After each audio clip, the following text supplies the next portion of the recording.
Horror कहानियाँ थी। रहस्यमयी गर्भ। 60 वर्ष की उर्मिला शहर के बाहरी हिस्से में अपने छोटे से घर में अकेली रहा करती थी। एक रात शहर में बहुत जोर का तूफान आया। जोर जोर से हवाएं और आंधी तूफान के साथ तेज बारिश होने लगी। उन आवाजों को सुनकर कोई भी घबरा जाता, लेकिन उर्मिला घर के सारे खिड़की दरवाजे बंद कर गहरी नींद में सो रही थी। रात के लगभग 12 बजे होंगे कि किसी ने उर्मिला के घर का दरवाजा खटखटाया। दरवाजे के खटखटाने की आवाज सुनकर उर्मिला की नींद खुलती है। आखिर इतनी रात को कौन आया होगा? उर्मिला जाकर दरवाजा खोलती है तो सामने लगभग 26 साल की बेहद सुंदर लड़की को खड़ा देख हैरान रह जाती है। कौन हो बेटा? और इतनी रात को इतने भयंकर तूफान में कहाँ भटक रही हो? चाची, आपने मुझे पहचाना नहीं? मैं आपकी दूर की रिश्तेदार शालिनी। अरे हाँ, बचपन में तुझे देखा था। इतनी जवान हो गई है, कैसे पहचान में आती? लेकिन तू यहाँ क्या कर रही है, और वो भी ऐसी अंधेरी तूफान भरी रात में?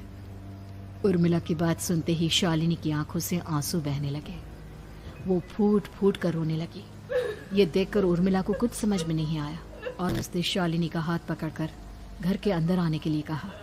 जैसे ही शालिनी घर के अंदर रोशनी में आई, उर्मिला की नज़र उसके पेट की तरफ गई, जिसे देखकर ये साफ पता चल रहा था कि वो प्रेग्नेंट है। अरे, तू तो पेट से है। ऐसी हालत में इतने भयंकर तूफान में आधी रात को बाहर भटक रही है। आखिर बात क्या है बेटा? मुझे सब कुछ साफ साफ बता। क्या बताऊं चाची, ये सब जिसकी वजह से हुआ है उसके बारे में बताने में भी मुझे शर्म आती है। मैंने घर वालों की मर्जी के खिलाफ जाकर एक लड़के से शादी कर ली थी, पर वो शादी के 1 महीने बाद ही मुझे छोड़कर चला गया। छोड़कर चला गया का क्या मतलब? क्या उसके साथ कोई हादसा हो गया? नहीं, उसे कोई दूसरी लड़की पसंद आ गई और मेरी प्रेगनेंसी की खबर सुनते ही उसने मुझे बेसहारा छोड़ दिया। उसके बाद मैं अपने घर गई, लेकिन माँ पापा ने मुझे घर में कदम तक नहीं रखने दिया। तभी मुझे आपकी याद आई। कोई बात नहीं, कोई बात नहीं। तुमने यहाँ आकर अच्छा ही किया। एक काम करो, तुम आराम करो। वैसे भी ऐसी हालत में इतना घूमना फिरना और इस तरह आधी रात को बाहर भटकना ठीक नहीं होता। प्रेग्नेंट औरत को आधी रात को घर से बाहर नहीं निकलना चाहिए। बुरी आत्माएं उस पर अपना असर दिखा सकती है। और इतना कहकर उर्मिला ने शालिनी को एक दूसरे कमरे में जाकर आराम करने के लिए कहा। लेकिन जैसे ही शालिनी अपने कमरे में जाने लगी, अचानक से उर्मिला ने उसे रोक लिया।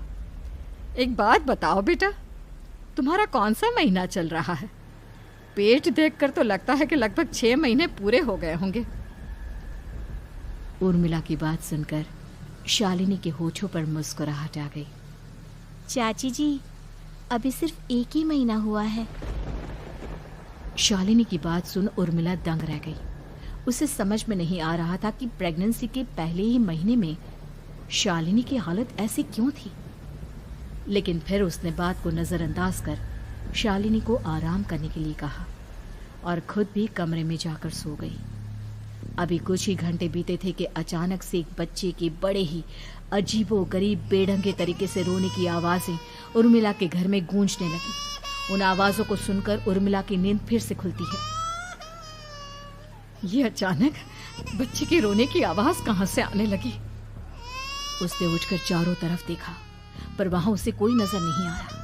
उर्मिला घबराते हुए शालिनी के कमरे में गई तो वहां उसे कमरे की दीवार पर एक बेहद खौफनाक साया नजर आया, जिसे देखकर उर्मिला बुरी तरह से घबरा गई। आखिर ये सब क्या हो रहा है? शालिनी, शालिनी उठो! उसने जोर जोर से आवाज देकर शालिनी को जगाने की कोशिश की, लेकिन ऐसा लग रहा था जैसे उसकी आवाज शालिनी तक पहुंच ही नहीं रही थी। कमरे की दीवार पर एक बहुत बड़ा और बेहद डरावने दिखने वाले इंसान का साया और एक बच्चे के अजीबोगरीब ढंग से रोने और चीखने की आवाजें अब उर्मिला को ज्यादा डराने लगी थी। उर्मिला को शालिनी की चिंता सताने लगी और उसने पूरी ताकत के साथ चीख कर शालिनी को आवाज लगाई, शालिनी! तभी अचानक सब कुछ एकदम पहले जैसा हो जाता है और उर्मिला की आवाज सुनकर शालिनी की नींद खुलती है। क्या हुआ चाची? आप इतनी तेज क्यों चिल्ला रही हैं? अब ठीक तो है ना? अभी अभी मैंने तुम्हारे कमरे में कुछ अजीब सा देखा। तुम ठीक हो ना शालिनी? मुझे यहाँ एक बच्चे के रोने की आवाज़ें आ रही थी।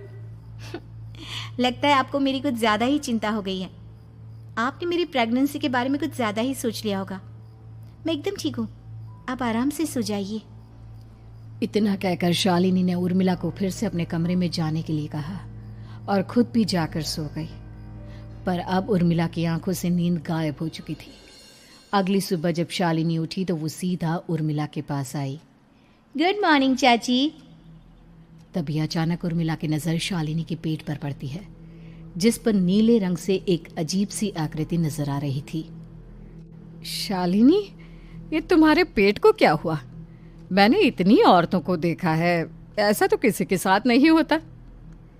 शालिनी ने जैसे ही अपने पेट की तरफ देखा तो उसे वहां कुछ भी नजर नहीं आया। चाची कुछ भी तो नहीं है, सब कुछ एकदम नॉर्मल है। आपको क्या अजीब लग रहा है? इससे पहले कि उर्मिला उसके सवाल का कोई जवाब देती, अचानक से शालिनी के पेट में जोर जोर से दर्द होने लगा। वो बुरी तरह दर्द से तड़पने लगी। चाची, चाची। ये सब देखकर उर्मिला बहुत घबरा गई। उसने धीरे धीरे शालिनी के पेट को सहलाना शुरू किया, लेकिन शालिनी का दर्द कम नहीं हुआ। उर्मिला जाकर रसोई से पानी का गिलास लेकर आई और शालिनी को पानी पिलाने की कोशिश करने लगी। ले बेटा, पानी पी ले, तुझे आराम मिलेगा। ले ले। नहीं चाची, मुझे बहुत तेज दर्द हो रहा है। अरे थोड़ा पी ले बेटा। जैसे ही उर्मिला ने शालिनी को पानी पिलाया, उसने देखा कि गिलास में बचा पानी का रंग नीला पड़ गया और शालिनी की आंखें अजीब हो गई। उसके पेट पर बच्चे का एक डरावना चेहरा नजर आने लगा। ये सब देखकर उर्मिला की डर से हालत खराब होने लगी, पर तभी शालिनी का दर्द ठीक हो गया। बेटी, अभी तुम्हारा दर्द ठीक है तो ऐसा करो, तुम थोड़ी देर आराम कर लो। शालिनी को आराम करने के लिए कहकर उर्मिला तेज कदमों से चलकर घर से बाहर निकल जाती है और पास ही रहने वाली एक औरत कालिंदी के पास पहुंचती है। अरे उर्मिला बहन, बड़े दिनों बाद दिखाई दी, क्या हुआ? बहुत घबराई हुई सी लग रही हो, सब ठीक तो है ना? क्या बताओ कालिंदी बहन, मेरी एक दूर की रिश्तेदार आई हुई है। वो पेट से है और उसके साथ ना अजीब अजीब चीजें हो रही है। अब उर्मिला सारी बात कालिंदी को बताती है, जिसे सुनने के बाद काले जादू और तंत्र विद्या की माहिर कालिंदी एक ताबीज बनाकर उसे देती है। बहन, मुझे शालिनी पर किसी बुरी आत्मा का साया लगता है। ये ताबीज ले जाओ, आज रात को 12 बजे उसे पहना देना, फिर सब ठीक हो जाएगा। उर्मिला ताबीज लेकर घर वापस आती है और अब आधी रात के होने का इंतजार करने लगती है।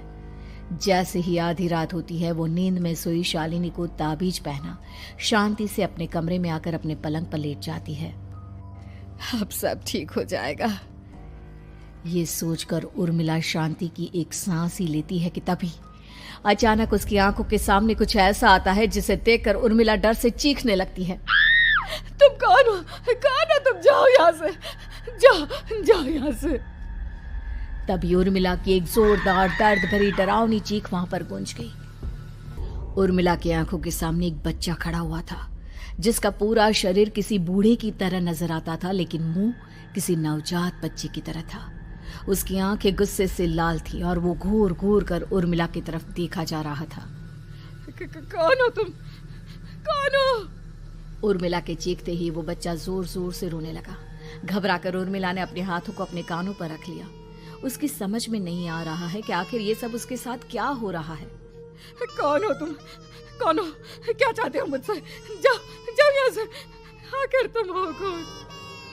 तभी अचानक से उर्मिला के पूरे घर में लाल रंग की रोशनी फैल गई। वो बच्चा धीरे धीरे कदमों से चलता हुआ उर्मिला की तरफ बढ़ने लगा।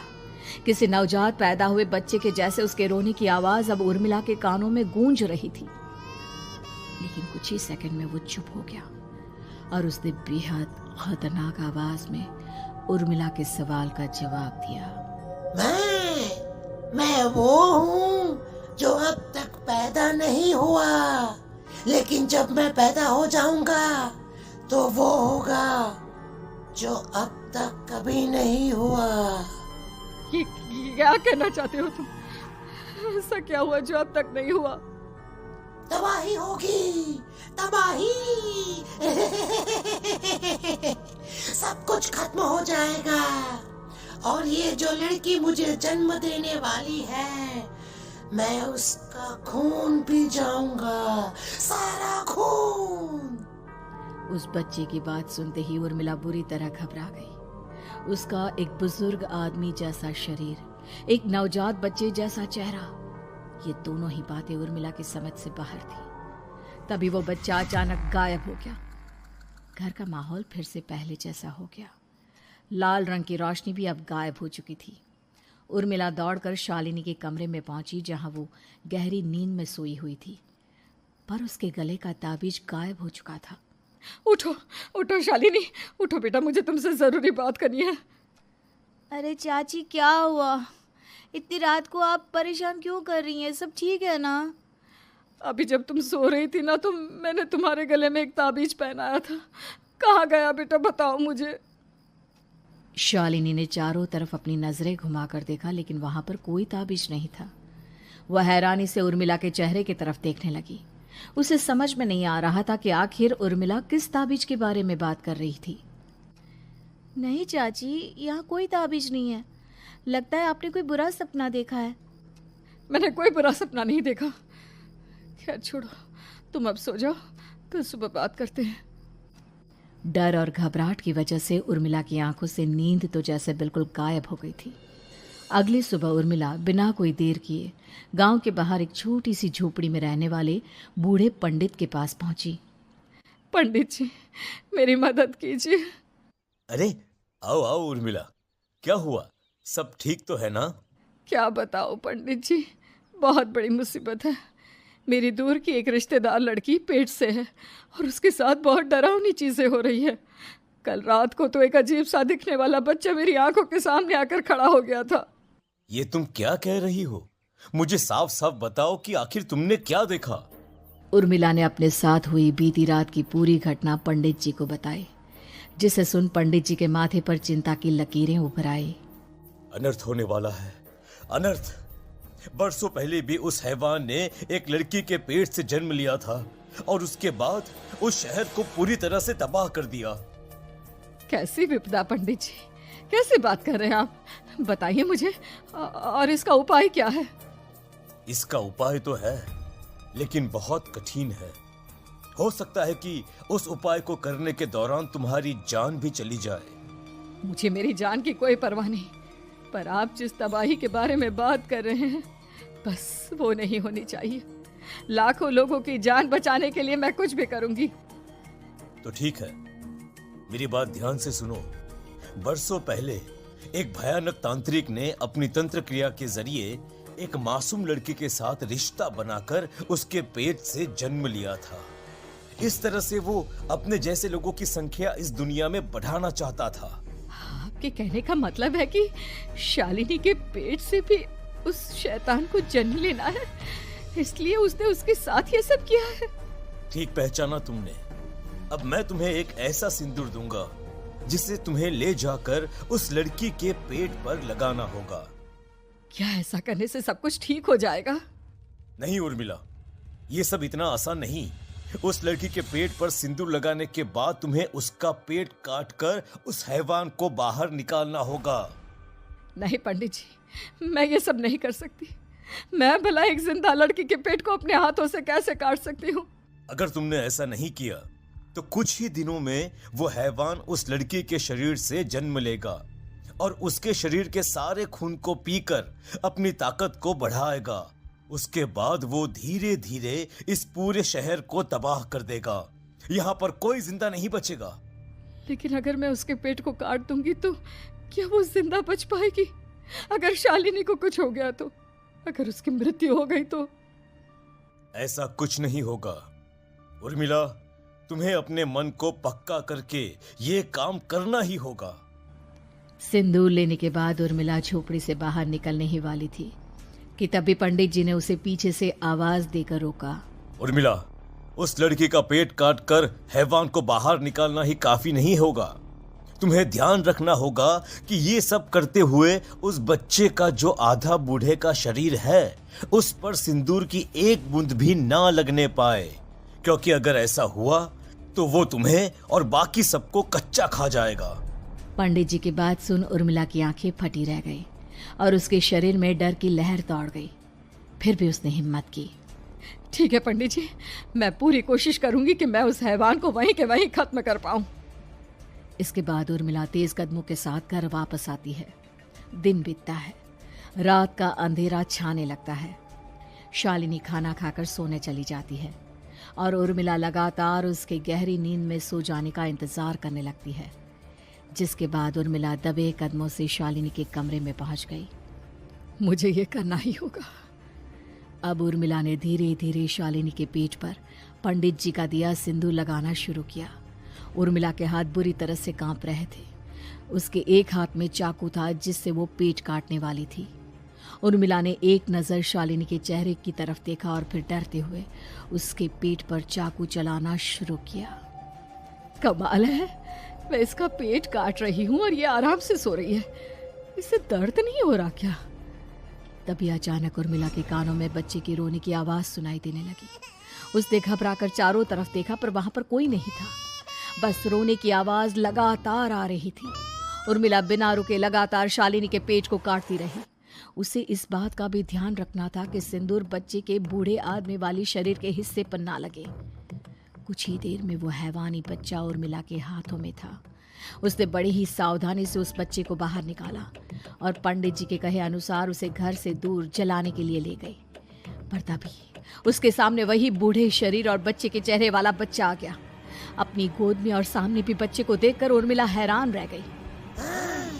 मुझे मारोगी? मुझे इतनी हिम्मत कैसे आ गई तुम्हारी? तुम पैदा नहीं हुए हो और मुझे पता है जब तक तुम्हारा जन्म नहीं हो जाता तो मुझे कुछ नहीं कर सकते। इतना बोलते ही उर्मिला तुरंत उस बच्चे को घास के ढेर पर फेंक कर उसमें आग लगा देती है, जिसके तुरंत बाद वो बूढ़े आदमी के शरीर और बच्चे के चेहरे वाला अजीब तांत्रिक का भूत भी वहां से गायब हो जाता है। कुछ देर बाद उर्मिला घर पहुंचती है तो वो ये देखकर हैरान रह जाती है कि शालिनी का पेट अपने आप जुड़ चुका था। शुक्र है भगवान का और उन पंडित जी का, अब सब ठीक हो जाएगा। सुबह शालिनी सोकर उठती है तो अपना पेट देख पूरी तरह घबरा जाती है। चाची, चाची ये सब क्या हो गया? मेरा पेट अचानक कम कैसे हो गया? मेरा बच्चा कहाँ गया चाची? बेटी, वो बच्चा नहीं, एक खतरनाक तांत्रिक था जो तुम्हारी कोख से जन्म लेकर सबको मार देना चाहता था। वो पैदा होते ही तुम्हारी जान भी ले लेता, इसलिए मैंने पंडित जी के बताए उपाय से उसका खात्मा कर दिया है। अब सब ठीक है। शालिनी को उर्मिला की बात समझ में नहीं आती, जिसके बाद शालिनी को पूरी बात उर्मिला आराम से समझाती है। अब वो दोनों ही भगवान का शुक्र अदा करती हैं और एक साथ रहने लगती हैं।